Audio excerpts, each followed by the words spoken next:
Os contos de fada são assim. Uma manhã a gente acorda e diz: era só um conto de fadas. E a gente sorri de si mesmo. Mas no fundo não estamos sorrindo. Sabemos muito bem que os contos de fadas são a única verdade da vida. Antoine de Saint-Exupéry. No ar, Psicadeiro.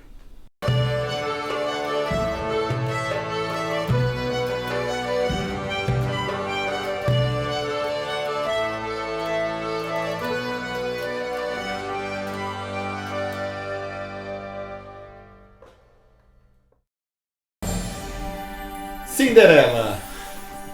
Cinderela é o conto de fada da vez, né? A gente tem falado bastante de conto de fada no Psicadeiro. Eu penso que tem esse encantamento, né? Tem os contos de fadas nunca saem de moda. Não dá para dizer que um conto de fadas se tornou antigo ou desnecessário. E eles estão bem na moda agora. E agora estão mais do que nunca. Você acha que é pelo escapismo, para a fantasia? Olha, essa coisa de moda eu não consigo nunca opinar com certeza, porque eu acho que são movimentos de coincidência. Então a gente teve duas Brancas de Neve filmadas, teve Malévola, João Pé de Feijão, João e Maria, teve o Into the Woods, que a gente fez um programa do Psicadeiro, que reúne praticamente todos os principais contos de fadas, e agora a Cinderela da Disney, um filme lindíssimo, de roupas fantásticas, vai ganhar Oscar de roupa com certeza, e mais considerado um filme sem tempero. Você concorda? Não, veja, é difícil dizer o que é o tempero na história da Cinderela. Eu queria fazer uma pequena revisão. Existem 3 versões da história da Cinderela. A mais interessante delas, curiosamente, é do Giambattista Basili, em 1634. Ele escreveu uma compilação chamada Pentamerone, Penta de 5, eram 5 noites onde ficava se contando histórias. E a história da Cinderela, o Cenerentola, a personagem principal se chamava Zezzola, que é um nome absolutamente divertido, e que sofria com irmãs e com madrastas e etc. A segunda versão, que foi a do filme do desenho da Disney, que é a do Charles Perrault, que é de 1697, e deu origem àquela... E a terceira, que é essa agora do filme, que é dos irmãos Grimm, que é de 1812, a revisão, a nova versão da história, e que o filme ele mescla um pouco as duas, tanto a do Perrault quanto a dos irmãos Grimm. Não sei se você concorda com essa apresentação. As histórias, os contos de fadas são medievais, são de um período onde não havia muito a cultura, o acesso à cultura escrita. O acesso era muito mais pela linguagem oral. Boca a boca, né?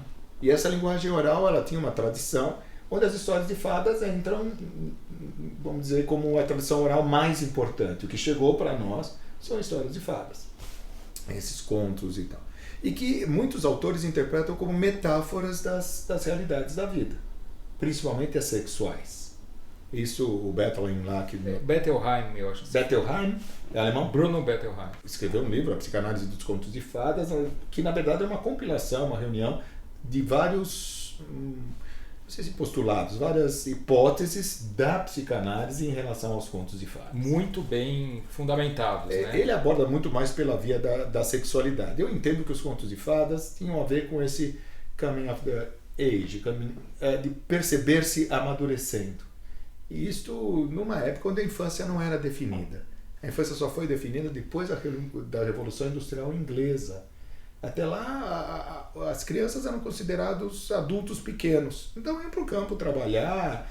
E, enfim, quando chegava na idade da menstruação, as meninas já podiam casar e fazer novos filhos, que era para ter mais gente para trabalhar. Nesse sentido, a Cinderela ela é contemporânea, porque devolve à menina o lugar de filha, de cuidada, né? O filme deixa isso claro, e a história também, pelo menos a maior parte das interpretações do Cinderela deixa bem claro que ela é paparicada pelos pais. O que você acha dessa edulcoração, de se tornar mais doce dos contos de fadas? Os contos de fadas são sempre muito violentos. E o próprio Cinderela era, né? Era muito... As versões, em geral, tinha inclusive uma questão incestuosa. Ela fugia muito do pai, por isso o pai, pelas necessidades sexuais, acaba se casando com uma mulher que era muito fogosa sexualmente, e com um monte de filhos, não só as duas lá, a Criselda e a Anastácia, que a Disney inventou, E ela é reduzida à criadagem, porque se ela não servia para a mulher do pai, não servia para a mulher do nada. Ela não fazia nada. A partir disso ela vai ser criada. A borralheira lá que vive lá perto, o borralho é cinza, né? Pelo que eu vi, borralho é pior que cinza, porque borralho seria realmente o resto do resto com comida, porcaria. O café, lembra? A borra de café, eu acho que aquilo que sobra depois que você usou é o chamado borralho, não é só a cinza mesmo.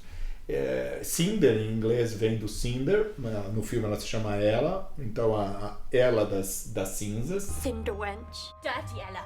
Cinderella. That's what we'll call you. Em francês é Cendrillon, que é cinza também, né? Cendrillon, Cenerentola, que era a borralheira mesmo, aquela que fica perto das cinzas. A tradução em português é bem feita. Acho que a ideia de borralheira é legal. A gata borralheira é interessante, porque gata também é animal de cozinha. E por causa do frio tinha que dormir do lado da lareira. E ela era uma gatinha. Mas eu queria voltar à questão da edulcoração.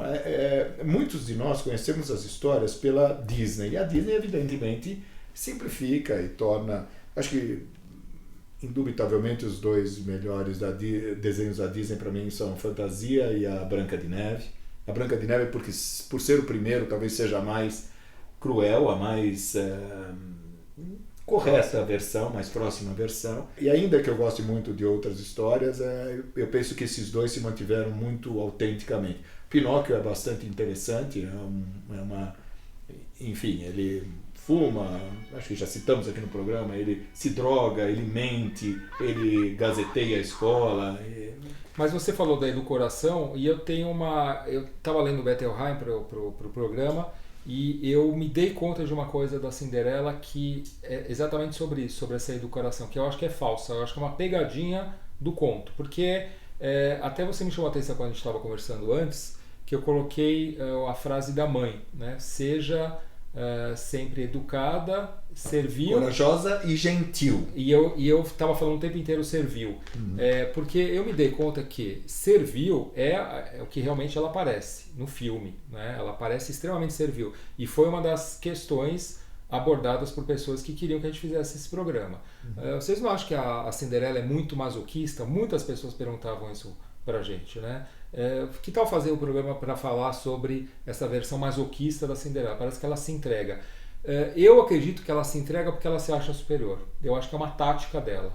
Ela sabe que ela foi bem criada, ela sabe que é uma princesinha e ela fala, tá bom, eu vou me submeter a essas malucas porque eu vou chegar lá aonde eu quero chegar. Isso no filme fica bem claro.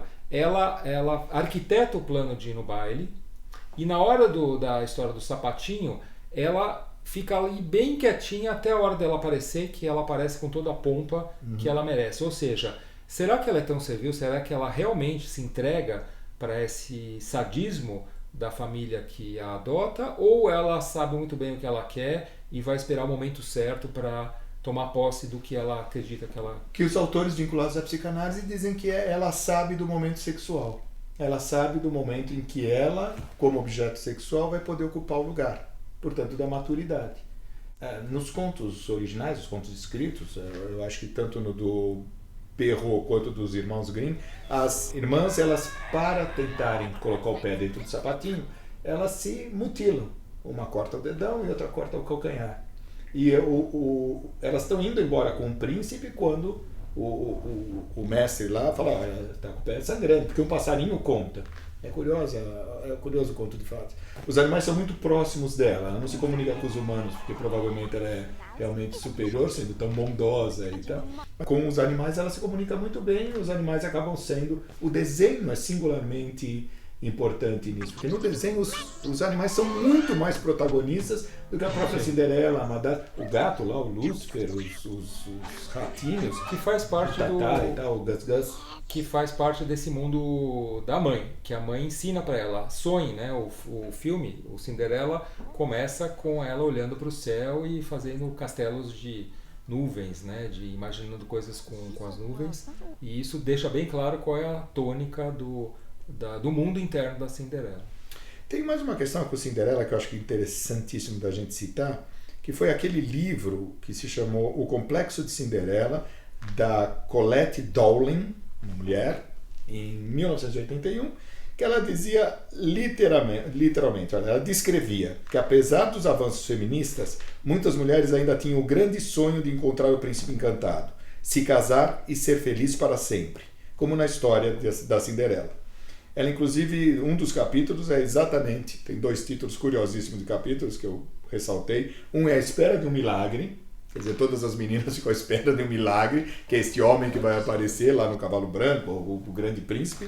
E o segundo, a necessidade de ter um homem por perto. Curiosamente, a Cinderela, ela representa isso, que é a menina sacrificada, sujinha, que se submete, talvez de forma até masoquista, ela pode virar essa grande princesa, como em todos, desde do patinho feio, e tantas vezes isso acontece, do sapo que vira príncipe. E é extremamente comum essa transformação do feio, do belo, no belo idealizado. Então esse feio está tão separado do belo e de repente ele é o belo na sua... Que tem uma mensagem no filme bem interessante, que é talvez do conto, que é fazer o correto.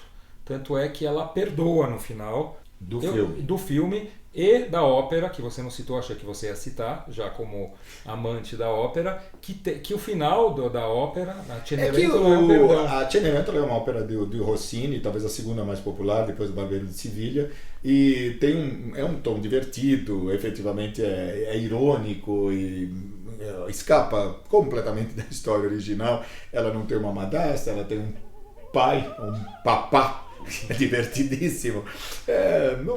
Obviamente eu sempre sugiro que se veja, escute as coisas, mas essa é uma das óperas divertidas que agora vale voltando ao sexo conhecer. que você citou e dessa ideia aí de edipiana até da Cenerentola, uma coisa que eu nunca vi analisada é a questão do pé. O pé, eu acho que a gente dá para ver por um lado fetichista, que é essa valorização do pé da Cinderela, né? Porque todo mundo sabe quem que era ela. É difícil esquecer um rosto de uma mulher bonita. O príncipe olha para o pé dela e quem a salva é o pé.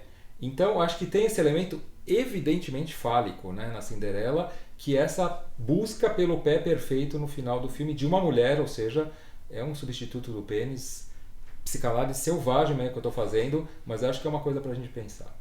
Não há dúvida. Eu tenho a ideia de que com o pé é aquilo assim, a pessoa pode estar suja, maltrapilha, maltratada, até, mas o pé sempre vai identificar. E o pé dela era nobre. O pé era da princesinha, era pequeno. Fora disso, tem essa coisa torturante de um sapato que ou é de ouro, dourado lá como está nos contos, ou é de cristal. Que eu imagino que deve ser uma coisa terrível. Uma mulher imaginar um sapato de cristal, tanto que o filme deu cuidado de dizer que ele é confortável. A cena mais sensacional do filme, efetivamente, é quando bate lá meia-noite, às 12 badaladas, ela está fugindo e tudo volta a ser como é. Menos o sapato. Menos o sapato. Muito bem, eu acho que aí é o fetiche máximo e talvez valha a pena a gente voltar em algum outro programa para falar um pouco mais de fetichismo, de outros desvios sexuais ou parafilias, que é o que os autores mais modernos preferem chamar. Podemos ficar por aqui? Então, tá bom. Vejam lá a Cinderela, façam comentários, discordem de nós e nos digam o que pensam. Até o próximo programa. Salagadoola, menchikaboola, bibbidi bobbidi boo. Put them together and what have you got? Bibbidi bobbidi boo. Salagadoola, menchikaboola, bibbidi bobbidi boo. It'll do magic, believe it or not. Bibbidi bobbidi boo. Now salagadoola means menchikaboola-roo. But the thingamy-bob that does the job is bibbidi bobbidi boo.